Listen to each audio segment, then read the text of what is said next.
people. Oops. All right, good evening, everyone. I'm just sort of doing an assessment of who's all here. I see Sarah and Vanessa. Jim, hi, Jim. And Sarah, okay.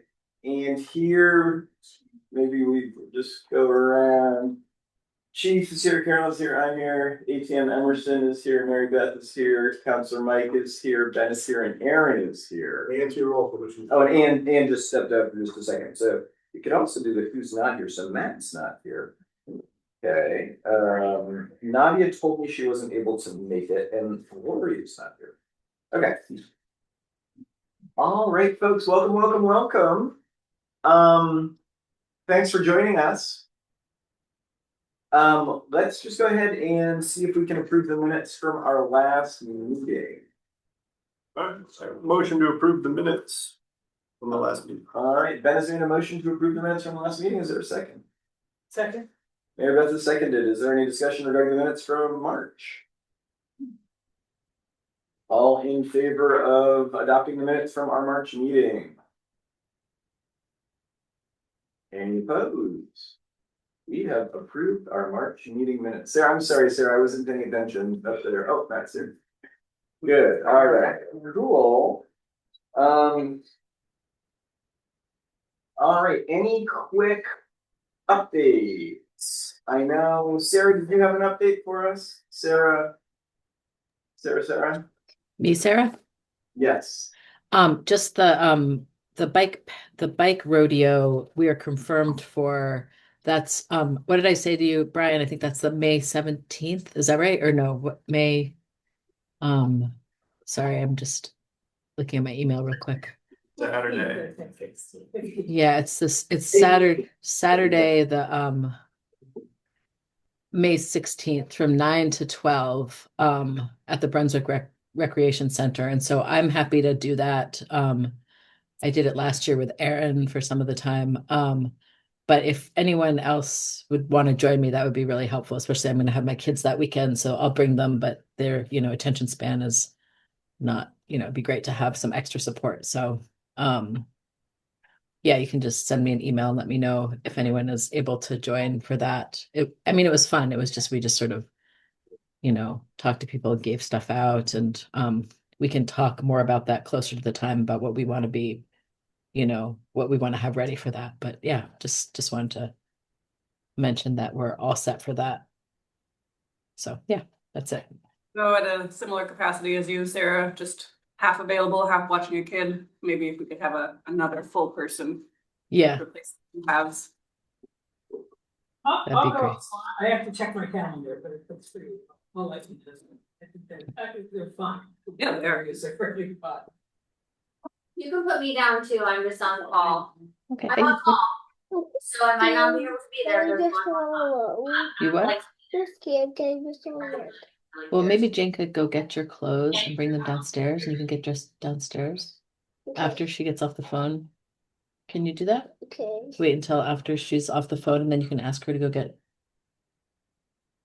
All right, Okay, any give me a other announcements? Matt, hey Matt. So all right, sorry, Lynn. I'm not sure. So Look at your did friend from that you met is on. you get an email from Yvette over in Odenham, maybe about about Topsham not having anyone on the Merry Meeting Trail committee or something like that? Your wife was on that. So that's the reason I know. She Yeah. told me. Well, I don't. So, and she just went out of town. I was supposed to ask. Anyways, before she left. So the question is, do we have anyone on at this point, is that still the case? We don't have anyone. And then do we want to have somebody? I'm sorry, Matt. What's the specific question? The rail trail. The rail trail. Yeah, Yeah. the rail So trail. not that, because you go to the Merry Meeting Wheelers, is that? Yes. So that's a different thing. So many things called Merry Meeting. Yeah. So I think this is a Merry separate Meeting Trail. Merry Meeting Trail. Yeah. That I They're believe, looking for I think just like a representative member from Topsham. I don't think there are any. I'm remembering this slightly differently. Okay, I might. This was my wife telling me in passing. and I Okay, did not read the email. I will go back. It was. Okay. She probably still is too. So maybe she's had to step intermittently away from that, and maybe that's what happened. But So they want somebody to come to their meetings.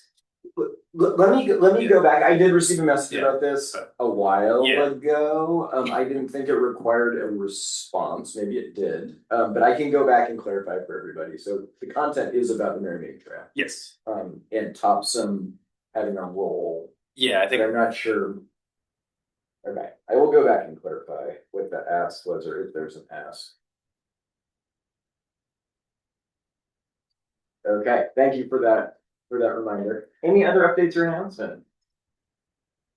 Hey, Lori. How are you? Welcome. We're glad you're here. We were just talking before we got started. I know Thursday is a budget meeting here at Town Hall regarding the upcoming, well, the budget that's the town warrant. So I guess that's just a time vote issue.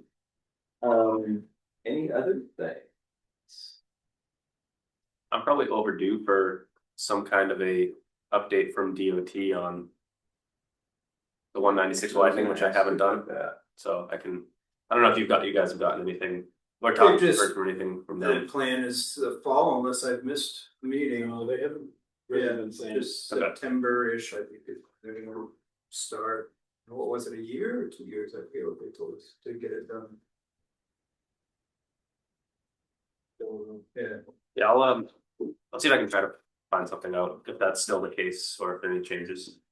The last I heard was the plans to just go ahead with the original plan. Okay. All right, anything else? All right, final thing before we get into the meat of our agenda, does anyone have any adjustments or things they'd like to add to this? Seeing none. All right, Sarah Turner, good evening. How are you? Hello, good, thank you. All right, well, let's talk about our survey. Excellent. First of all, I just wanted to take a moment to introduce Jim Tassi, who's joining us this evening virtually from somewhere on the road. He's traveling right now. So Jim is going to be helping us with our quick build spec sheet, specking out quick builds. He's been working in this world for a long time with active transportation projects, and I think you've even done some quick builds right in Topsham, right, Jim? So I don't know if I've actually done one in Topsham. I was on the edge of some projects that Vanessa was doing a few years back. Oh no, that's right. I did do one on Elm Street. That's right. I forgot. We actually did a lane reduction to 10 feet. So we did with DOT's blessing and encouragement. So yeah, I forgot about that one. Yeah. So Jim, thank you for having me. Welcome. I sent a message to the committee. It might have been when I sent out the minutes. I was down in Yarmouth a few weeks ago and I was driving around and they have these edge lane roads in town. And I thought, oh, this is very cool. And I went home and started Googling. And before I knew it, Jim Tassi was in front of me talking about edge on my screen. I thought that was very cool. Yes, that's a great facility that I'd love to see the MUTCD and the feds get behind, but at the moment it's a bit of a fraught facility. It's something that can be done on local roads only if you're willing to, assume that risk. DOT is not letting us do it on their roads, and Federal Highway, I think, frankly, would prefer I not talk about them anymore. But I think they are a great solution to improve active transportation access in a very low cost way. So I continue to be an advocate and supporter of the facility. Cool. great. Thank you, Jim. So I'm going to go ahead and share my screen here. We have some preliminary survey results to share with you all. Vanessa, Jim, and I have all been kind of putting our heads together on how we can take all of this great survey data we have and try to start winnowing it down into some actions for specific areas. So I'm going to show you kind of our first pass at that this evening. Let's see. So in total, we got 196 responses townwide. And of those, 77 were marked as being high concern areas for either people traveling by bike or walking, or people who select multiple modes of traffic. So here's a map of all of the survey results. In the yellow is where there's the highest concentration, and the blue is cool on the heat map, so not as many concentrated points. So, and then on the following slide, I have, these are just the areas that were those high concern bike ped areas. So that filters out some of the lower concern or the ones that aren't specific to cyclists or pedestrians. And in thinking about how we're going to start narrowing this down, we thought it would be good to overlay the crash data from the DOT with these survey results. So this is a little visual that Jim cooked up showing the crash data overlaid with our survey data. And these 8 clusters kind of started emerging where all of those points were aligning. So I want to quickly go through this initial list that we kind of winnowed down, knowing that there are going to be spots missing that aren't showing up in the crash data currently, doesn't mean that they're not important. And then I want to have a conversation about these areas, if there's anything that we're missing at these areas or elsewhere. If I can just jump in for a second, I would like to point out that the crash data that I used was inclusive of all types of crash. So this is not just bike ped, and that's why it looks a little bit different from the slide that Sarah showed you that was just that. So thank you. It is, yeah, complete streets, right? Totally. So this was the first of those hotspots, and these are in no particular order.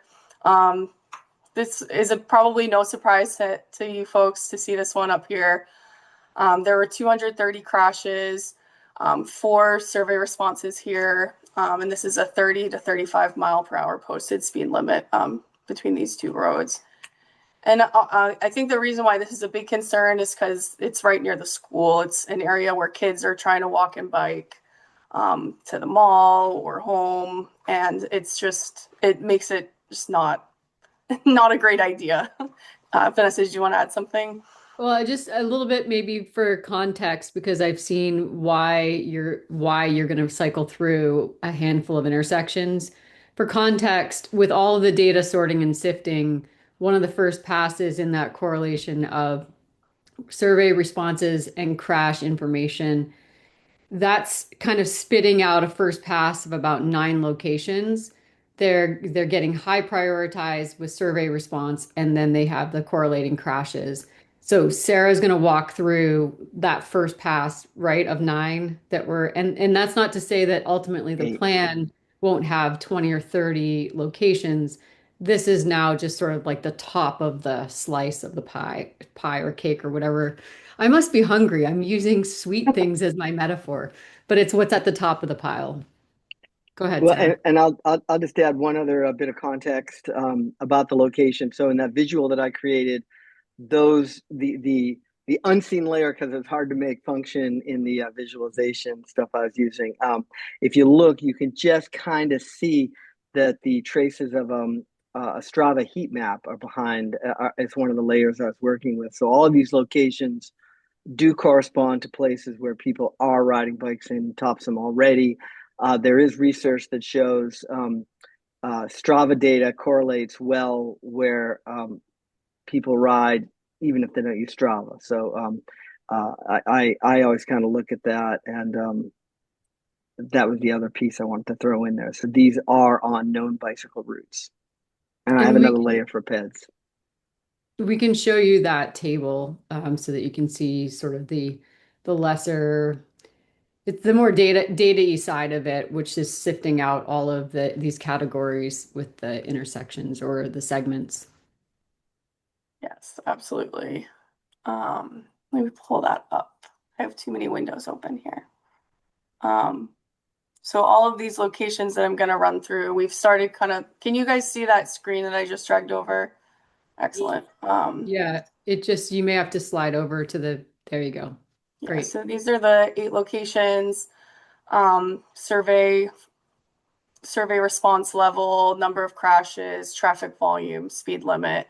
And we're hoping to use all of these data points along with the bike ped Strava data to kind of try to prioritize, but also relying on the local knowledge of you all and of the survey. So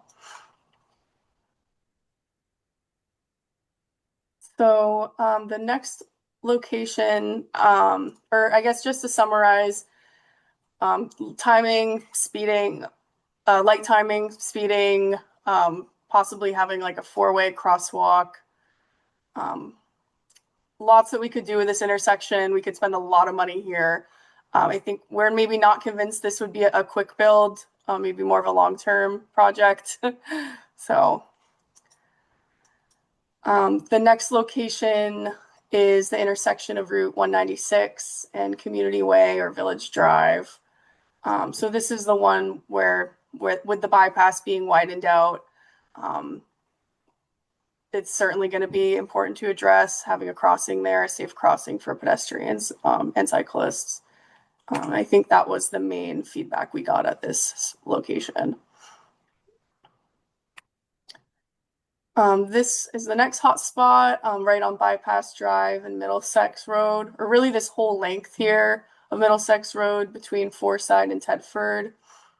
There were a good number of crashes, 13 survey responses, and it's right at that speed limit between 30 and 40 miles per hour, where it's a dangerous speed limit to be at. We find that right around 35 miles per hour is actually one of the most dangerous speed limits because there's that conflict between the uses that are going on and the speed that people are driving.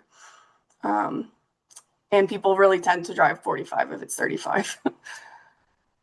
So I think the main one of the main concerns here was the visibility as you're turning. There were a good number of bike ped comments on this stretch, but I think that this one would be an all mode, definitely, if it were to be addressed. It would be impactful for drivers as well. This location came up a lot. I think this was maybe the one that had the most dots dropped on it, right at the railroad underpass. And it's that really narrow sidewalk that it's just not friendly to people, not ADA compliant, not friendly to people who want to hold hands with their child or push a stroller. And I think, yeah, there's probably some complications there with it being in different jurisdictions, but it would be a good one to address if we were able to, and we'd certainly recommend so. Sarah, can you just clarify what you mean by different jurisdictions? There was one comment that was saying, we have to get the rail authority to play ball with us or something to that effect. I'm not sure the validity of that comment, but it certainly complicates things, I would assume. Well, there is a narrow railroad abutment there. Some people had suggested, I don't know, right, our forum, like taking out the railroad abutment or something like that. But the street and sidewalk are within our control as far as I'm aware. Yeah, it's just not much you do with that railroad overpass right there. Right. Well, it is a Maine DOT marked route too, so DOT will have a say. So they probably wouldn't want us doing like 9 or 10 foot. I mean, maybe it's already 10-foot lanes. I don't know, but they probably wouldn't want us doing something I think substandard. they were. Yeah. They were 9. Oh, without a bunch of engineers. Yep. Now, the funny thing is, that abutment is not outside the clear zone. So I don't know. So if somebody's driving and they hit that, we're not even talking about bike safety, but a vehicle driving and hitting that is a serious concern. Yeah. You probably honestly should have guardrail or some kind of, well, probably bridge barrier It protection. does on one side, I think. Yeah, So I think probably. the summary here is that it's popping up as something we need to work on some kind of solution to, and that it will involve multiple parties at the table. Exactly. Thank you. That's- We Yeah. weren't so high. So, the Route 196 bridge over the Androscoggin. This was one that was coming up. I think speeding and also bike trail connectivity here was another one of the major points. Yeah, not a great access point to get to the multi-use path, and lighting was another problem that was noted. This intersection of Main Street and Wilson Road was another one that came up. This one had a little bit less survey responses, but it still was giving a hotspot there.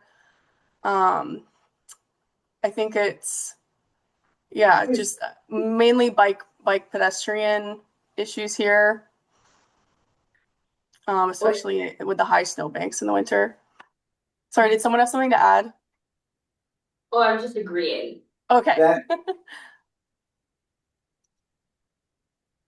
And then here, the Main Street intersection of Elm and Winter, or Elm Street Extension. There are a few points all along here, mainly to do with sidewalk, bike lane, bike ped access, and intersection geometries.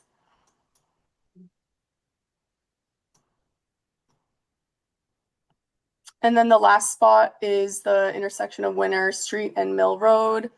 Again, not as many survey responses or crashes as the other locations, but still a good cluster. And it's in that 30-mile-per-hour speed limit, which again is dangerous. So this is a school bus concern, speeding, and again, an active bike ped route, as with all of these locations. So I wanted to kind of open it up to you all. If you had any surprises of spots that aren't showing up, or surprises of spots that were showing up. And then we can start talking a little bit about fixes, is what I was hoping. Does that sound good? Sarah, can you go back to the map? I think so that they have the map on the screen. Yeah, definitely.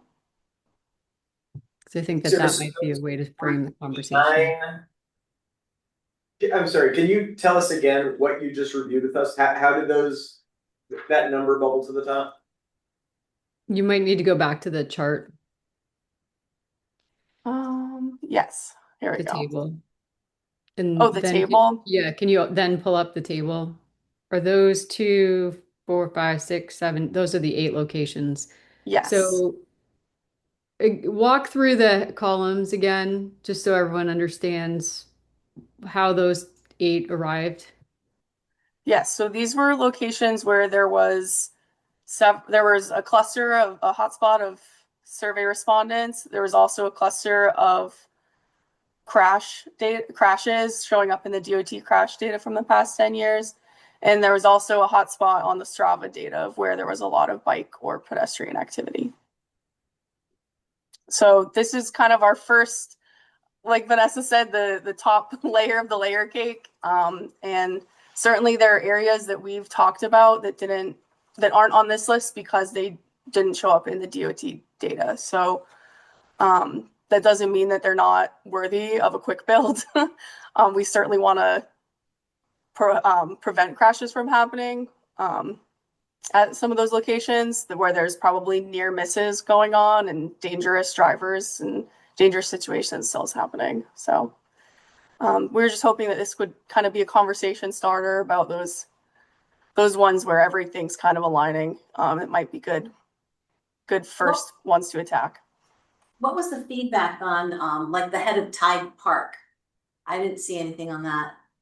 Any data? Let me pull that up. Just give me one moment. There were, Answer. Sarah, how many individual points were identified in Topsham? Almost 200. So I think it's important to say that this is just the top 8. there's going to be more that follow underneath it. And if it feels like it's too small of a sort already, then we can just talk about the data and then continue to build out this table so that you can see the top 8 against, the next 20 to 30 that might follow underneath it.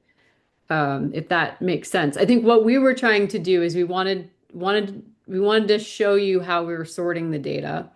We wanted to review what was submitted and how, using these 3 key pieces being Strava, crashes, and survey responses, what was coming to the top. But I think, we do think we're going to do some prioritizing based on categories such as cost, and time to implement, cost to implement. Like we said, when reviewing the Route 196, the big intersection, that's going to be a very huge infrastructure project to take on. So it may not be a quick build for you, and it may not even fall into the top 10 of quick builds that you do as you roll out your program. It's there because we have to acknowledge it's there. Jim, do you want to fill in some of our conversations that might be Yeah, helpful? for sure. So these 8 sites were the ones that we thought were going to be, the place to begin the conversation about where to put a demo project, a pilot project. And the reason we took these locations and the data sets that we're talking about under consideration was because we wanted to actually do an intervention at a place where there was a perceived community need and a documented problem, layering as well on the idea that, well, this is like where the people are riding bikes. It kind of just lined up very nicely that these were important locations for people who ride bikes. The pedestrian map is a little different, but there's a fair amount of overlap, especially on Main Street. And so I think, to Vanessa's point, I think that the plan is going to talk about many more locations.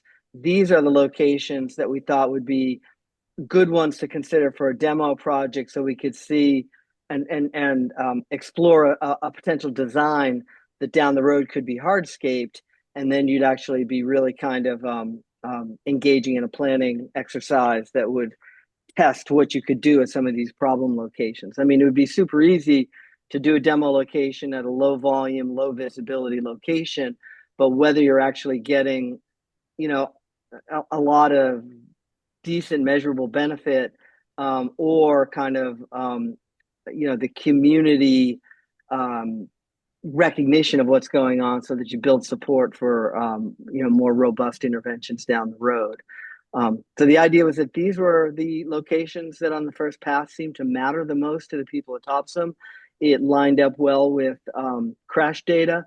And like I said, when I did my analysis, I didn't break out bike ped versus cars. I just looked at hotspots altogether. And one of the things that we're still talking about is like, well, for each of these locations, what's the target mode being, kind of targeted. I mean, talking as we are to the bike ped committee, I assume that you guys have a strong interest in making interventions that improve bike ped safety. But bear in mind that a lot of times, if we calm traffic for motor vehicles, you are also, really making a very powerful benefit for people walking and biking as well as drivers. So at this point, we're looking at all modes and at these locations, but I would say the conversation is, it's very early, and we want to hear if there are places you guys think are more important, and or other locations to include, or what you think of the list that we've come up with. I have a question for Jim. The crash data that you used from the DOT, what's the time frame of that data? How many years or? Yep, great question. So that was a 10-year period. So I looked from 2015 to 2025. I didn't bother rounding up to 2026 because the data takes, a surprisingly long time sometimes to actually get onto the Maine DOT site. So we can be pretty sure that the 2025 data is a complete set. And so that's why I picked that 10-year period.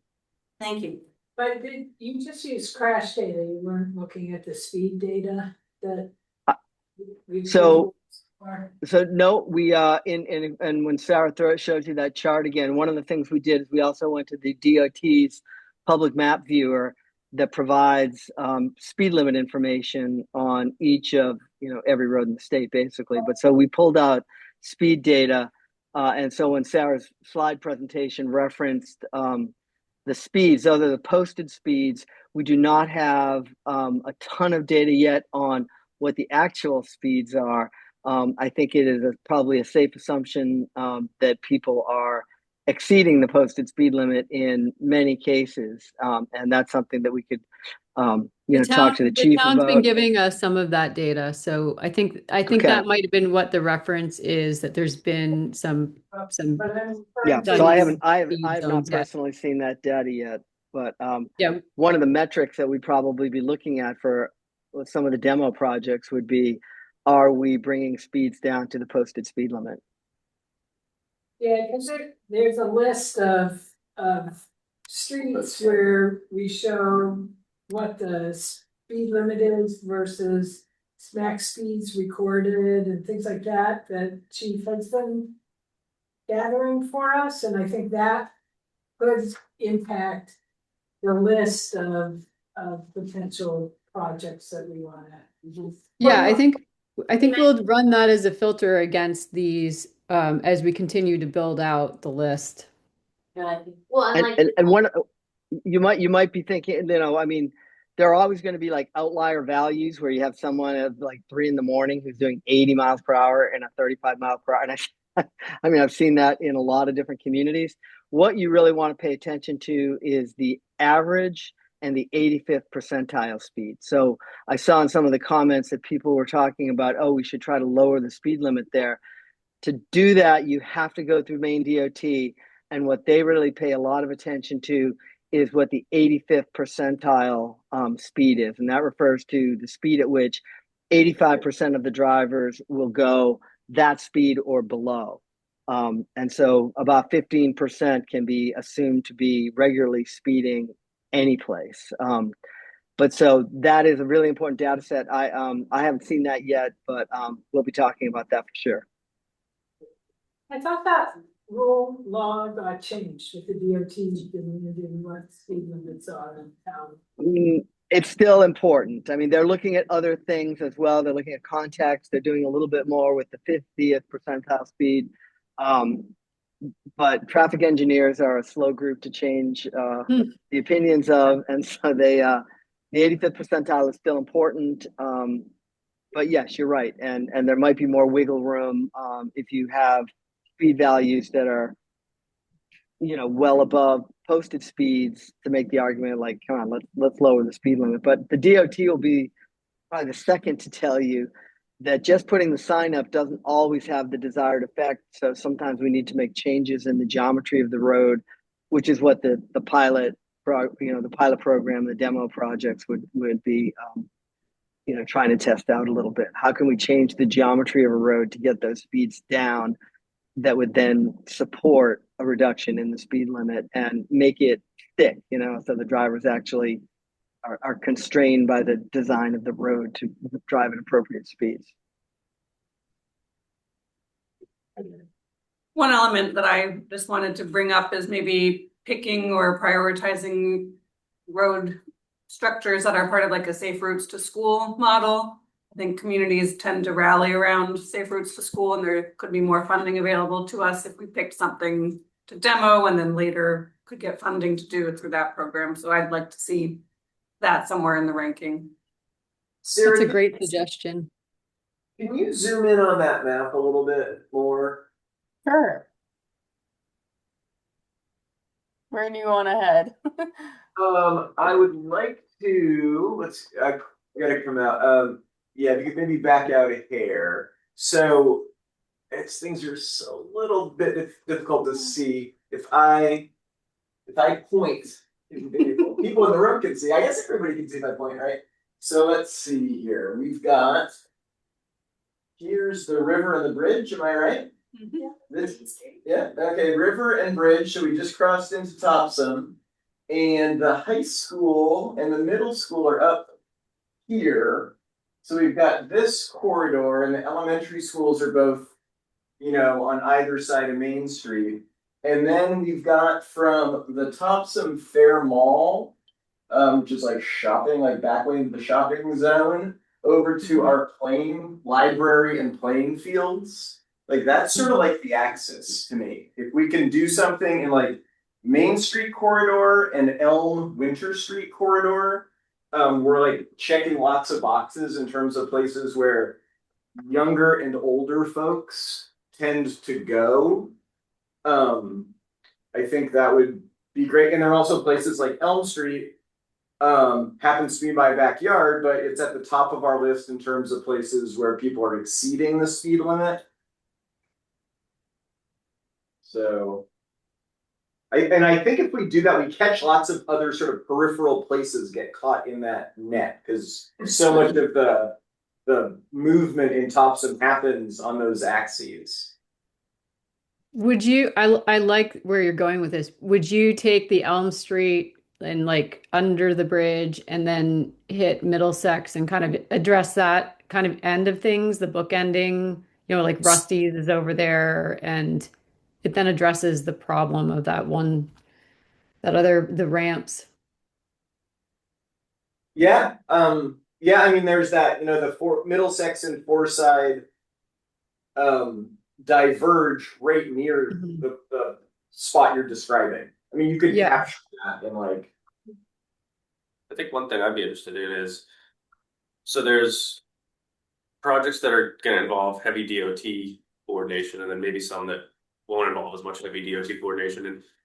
And I think for our purposes now of some of these demonstration projects or quick hit projects, the ones that we can do without needing a lot of, so the closer we get to the bypass ramp, that's where I get more nervous that we start having to run into DOT coordination. But I don't know how close that is exactly, but a little bit further away from that, I think it's stuff we can do in town without, I don't say we don't need to talk to DOT, but we don't need their approval. Well, and if it's a numbered route, Yep. you absolutely need DOT approval. And if it is a state aid road, you have to submit the design to the regional engineer for sign off. So the only ones that you really don't need DOT at all on are ones that are local streets that Topsham has complete control over. If you're receiving money from the state to maintain the road, DOT usually likes to see those.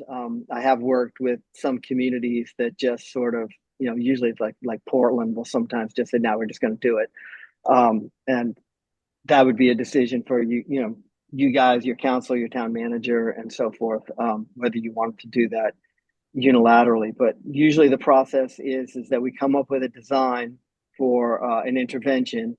You guys approve it. Somehow the town formally needs to endorse it, whether there is a council vote on it or your town manager signs off on it. Once that has been done and you guys like the design and want to see it go in, then it gets sent to the Maine DOT. If it's on one of their roads, the regional engineer will maybe do a little back and forth. Sometimes they just approve it. They're pretty supportive of this stuff increasingly, so it's not as hard as it used to be.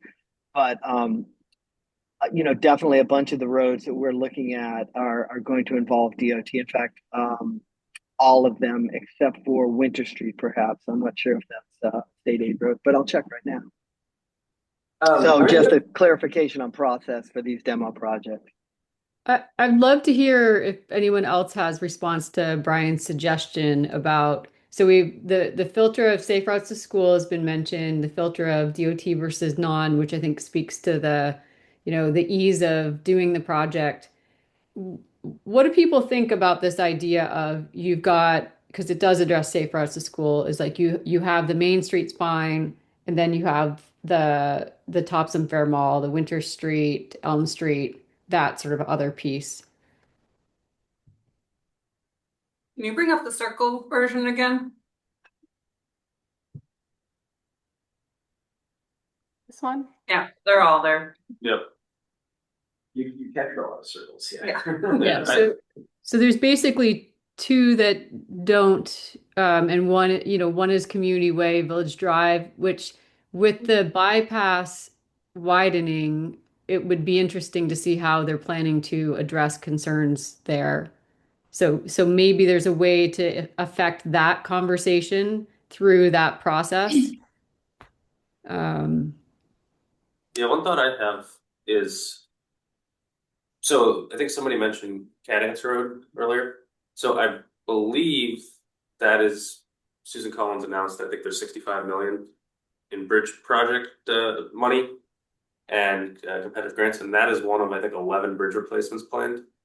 So yeah, The one by the head of Tide Park, that Yeah. one, because there's no sidewalk and there's a parking lot on the other Right. side. Yeah. And you have to cross through a bridge with no sidewalks to get to the trail. So my understanding on that, I just found this out in the last week, is that's supposed to be replaced now.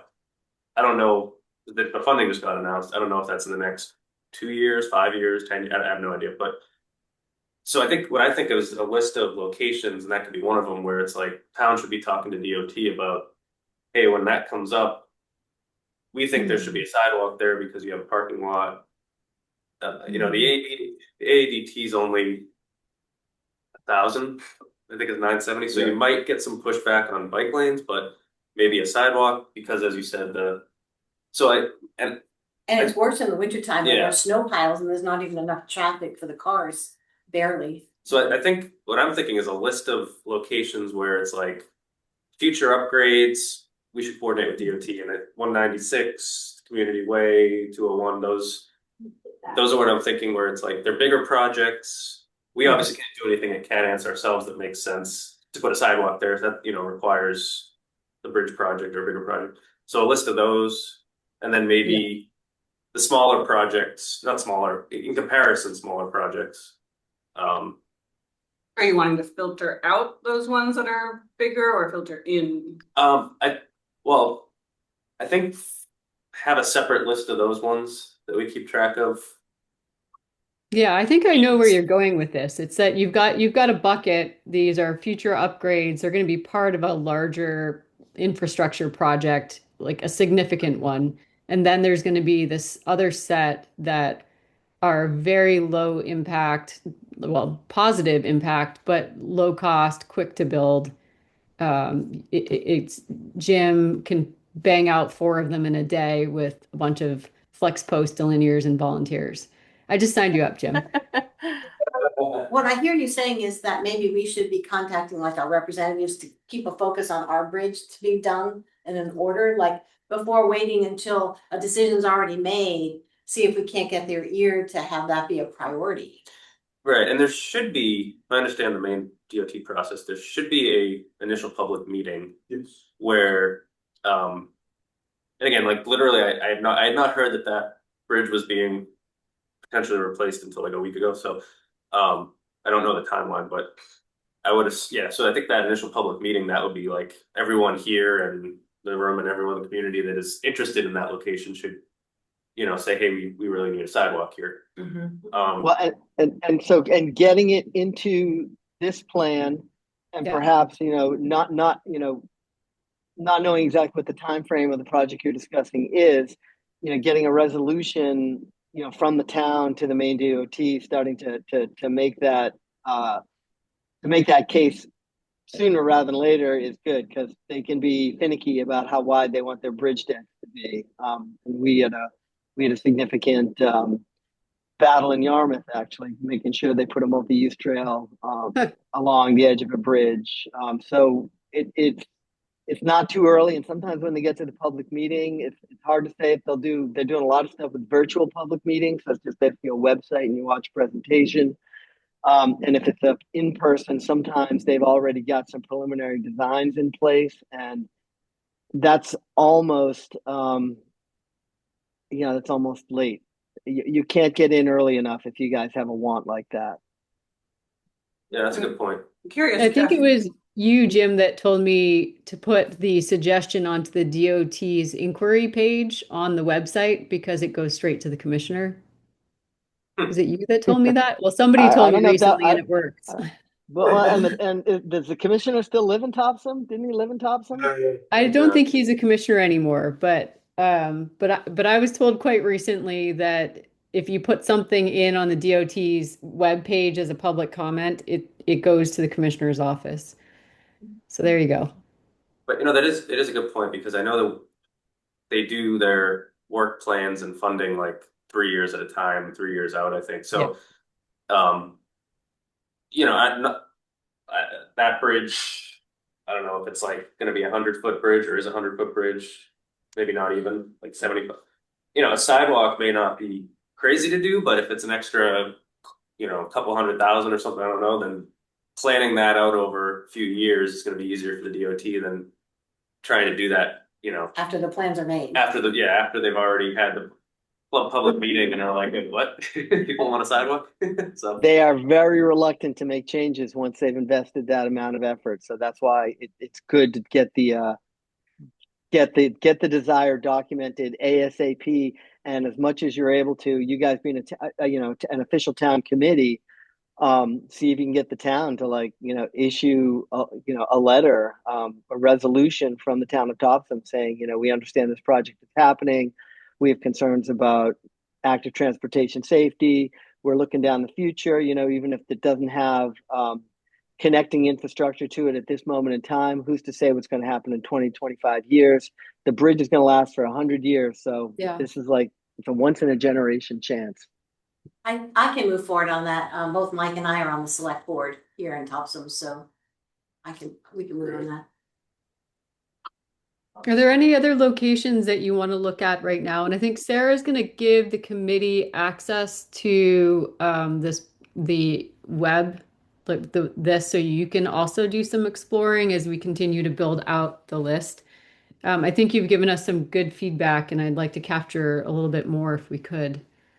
I just wanted to mention one other location. Talking about going out Middlesex. So the town is looking at investing a fair bit on Tedford Road in the next couple of years. Chief gets a lot of complaints about Tedford Road. We do have some speed data from Tedford Road. I wonder if Tedford Road is something we could look at. Right next to Rusty's, which you just mentioned. Yeah, Right here. right there. Yep. Well, that's where I was wondering if you sort of, with this idea of these sort of like these two significant routes, if you start and like if this is your easternmost bookend of that stretch. Mm-hmm.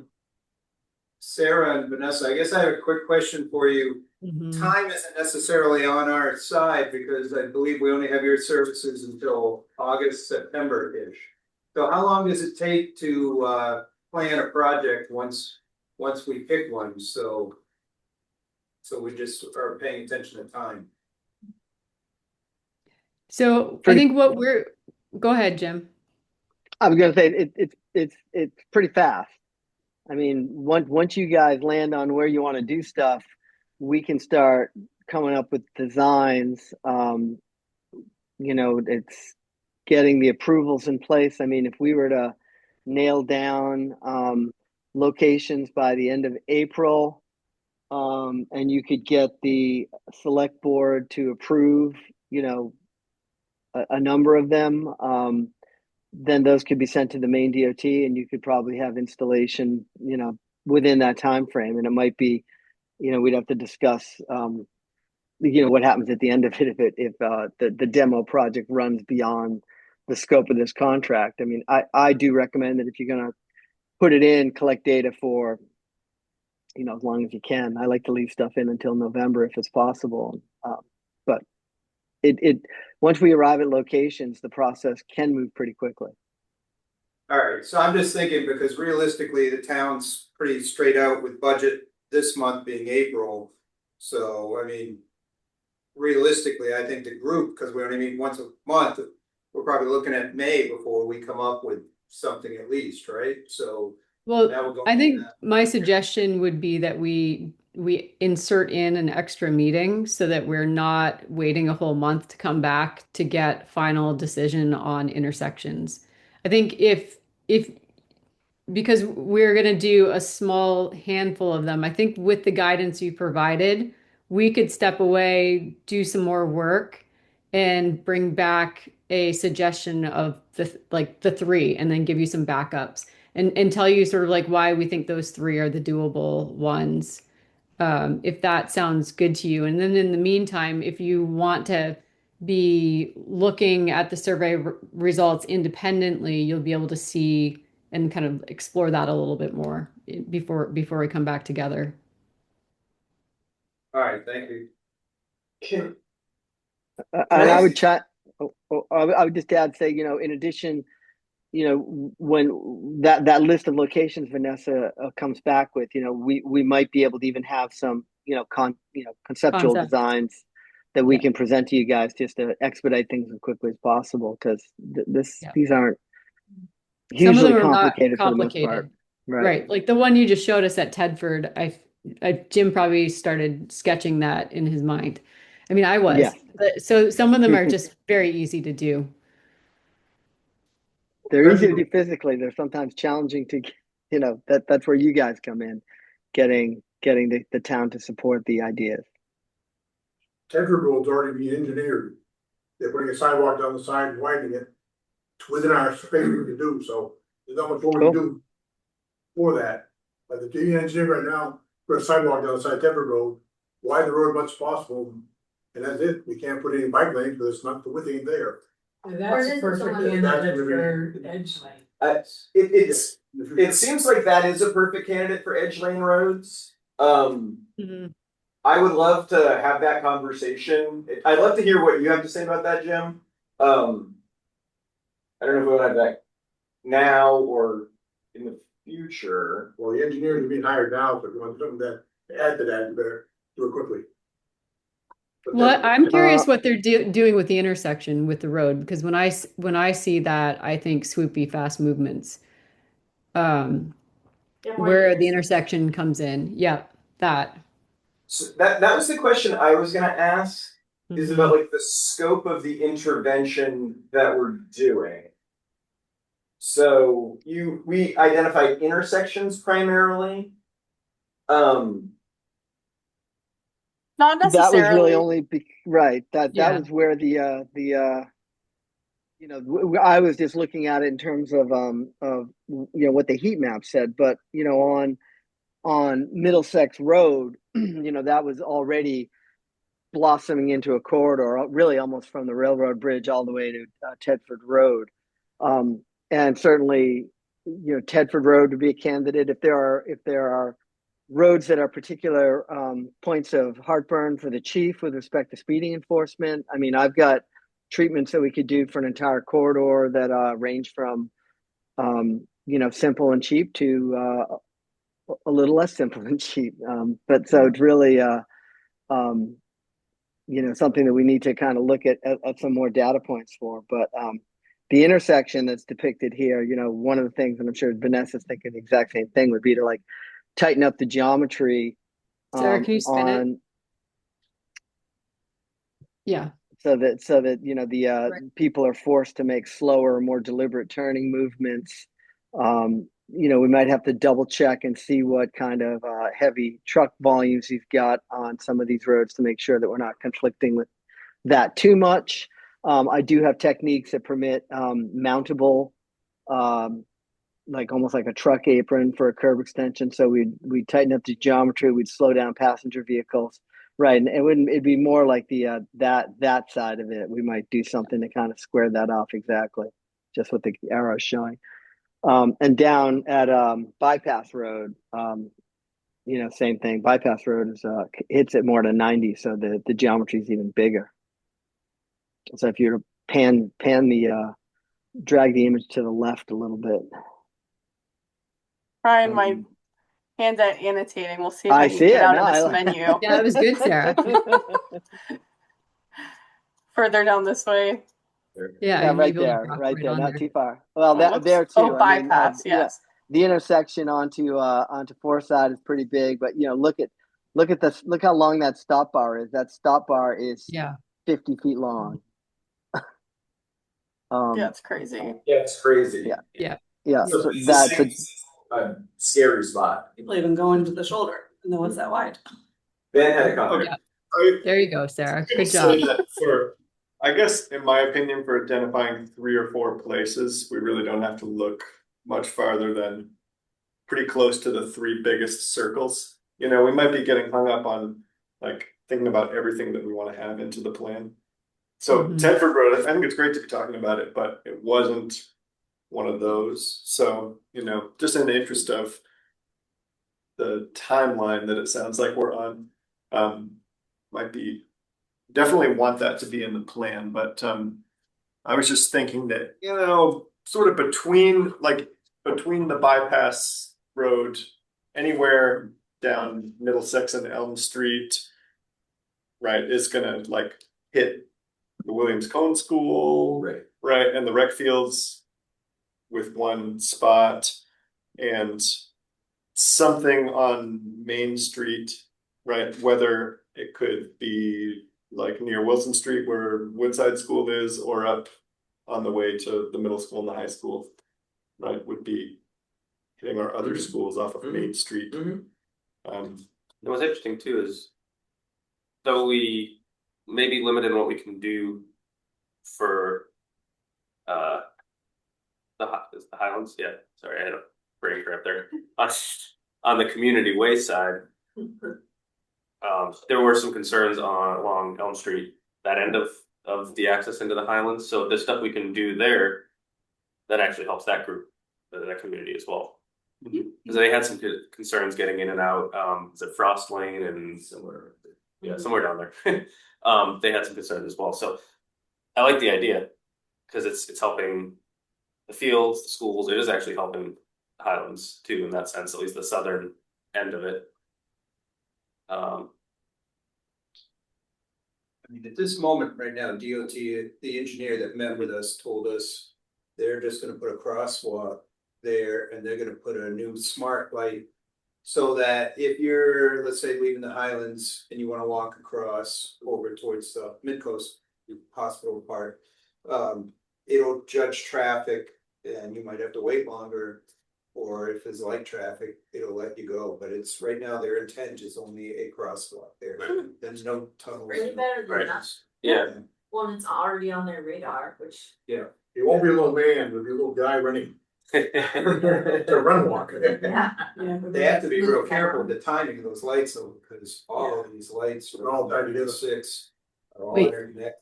You Wait, throw was- one off, so. Matt, Matt was just talking about down on Elm though, like the entrance of the Highlands, whereas Chief, I think you're talking about Highland Green up by 196. So just, Yeah, just making sure that we're What I was clear saying, about since we're limited in what we can't really do anything there. right. Yeah. Yeah. DOT So is right. gonna do what they No, gotta do. exactly. Can't I really just do wanted to it. make sure that we were all talking about the same spaces because Yeah. I think you guys were talking about different. Yeah, we are. Okay. It is So- confusing the Highlands and Highland School. Right. Especially the newbies and that. I'm watching the clock a little bit here. We're just a few minutes past 6:30, so I do want to wind down. Vanessa, you were suggesting having a meeting between now and our scheduled meeting on May 11th. 2 weeks from today is the 27th of April. Chief, I mean, I know I'm putting you on the spot here. Would it be possible for us to get in the training room on the 27th? Looks like No. there's somebody meeting. That's usually, yeah, they've got it every Monday, Wednesday. And Sarah and Jim, do you feel like that's enough time to do another, like to keep going? Yeah. What was the proposed date? 2 weeks from now? Just pick my location. Which Yeah. is, 2 weeks from now, so the 27th of April? Yeah. This room is not available, looks like. That should work for me. Community center? Yeah. Who's? Kick 'em. Yeah. So, and you said that's. That fire department upstairs. For training on upstairs Mondays. room. Sarah, I have to talk out, so it just make sure to put on the list that you're gonna do the sharing of the site. Sure thing. All right, Thanks, apologies Vanessa. everyone that I have to get to a meeting with my daughter.